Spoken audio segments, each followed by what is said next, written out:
अन्नपूर्णा अपनी बेटी की माली मदद हासिल होने पर जज्बात से ज़ारो कतार रोने लगी।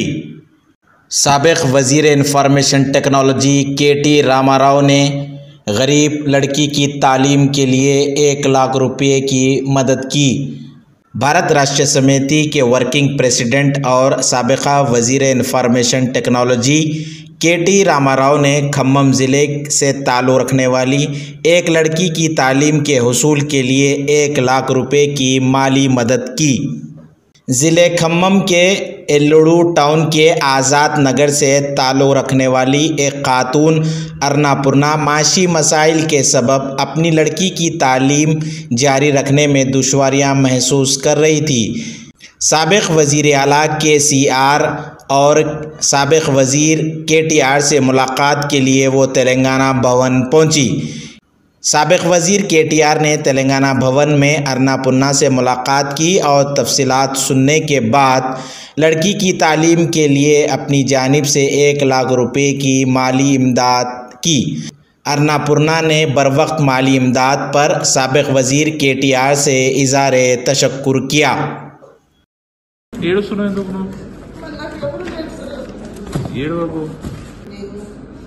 ప్రజా దర్బార్ దగ్గరికి వెళ్ళాను సార్. వెళ్ళి అక్కడికి వెళ్ళి అర్జీ పెట్టుకుంటున్నారంటే పెట్టుకున్నాను. శుక్రవారం రోజు అర్జీ ఇది పెట్టుకున్నారు ప్రజా దర్బార్కి. మళ్ళీ వచ్చి సరే ఒక మెసేజ్ ఏమైనా వచ్చింది, మీరు రిజిస్టర్ అయిందని వచ్చింది, మీరు మెసేజ్ వస్తామని ఒకసారి చెప్పారు. వచ్చారు సరే మళ్ళీ పెట్టుకుందాం ఒకసారి చెప్పిన వస్తారు. ఆయన రేవంత్ రెడ్డి సార్ దగ్గరికన్నా వెళ్తుంది కదా, ఇప్పుడు మన సార్ దృష్టికి ఎలా వచ్చింది అలా వెళ్తుంది కదా, మధ్యలోనే మనకి ఇలా మాట్లాడకుండా చేయకుండా వెళ్తాం కదా అనుకొని పెట్టేసుకొని మళ్ళీ ఎట్టి పరిస్థితుల్లో అక్కడ నాకు ఏ పని జరగదని అనిపించింది సార్. నాకు మీరేమనుకోండి, ఇంకా మా పాపకు ఫోన్ చేసి నాన్న మీ మమ్మీని మర్చిపోండి మీరని చెప్పేసి అన్నాక నాకు అనిపించింది ఒక్కసారి చివరి ప్రయత్నంగా సార్ దగ్గరికి వెళ్దాం. అక్కడ బస్ స్టాండ్లో కూర్చుంటే ఎవరు అన్నారు సార్, అమ్మ ఇంతమందిని కలిసాను అంటున్నావు, అక్కడికి వెళ్ళాను అంటున్నావు, ఒకసారి కేటీఆర్ సార్ని కలిసావా అని.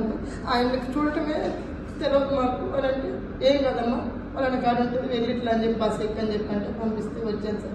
ఒక హ్యాండ్ లేదు, ఒక హ్యాండ్ అంటే అన్నం తినేళ్ళమ్మ నువ్వు అన్నం తిన్నాక మీ సార్తో మాట్లాడిస్తాను, మీ ప్రాబ్లం ఎందుకు చెప్పుకుంటుంది కానీ అని చెప్పి ఉంటుంది సరే అని చెప్పి తిన్నాక ఇక్కడ తీసుకొచ్చేసారు.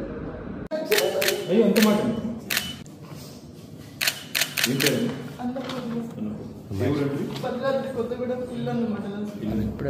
ఇక్కడ నుంచి 2 రోజుల నుంచి వచ్చేసారు.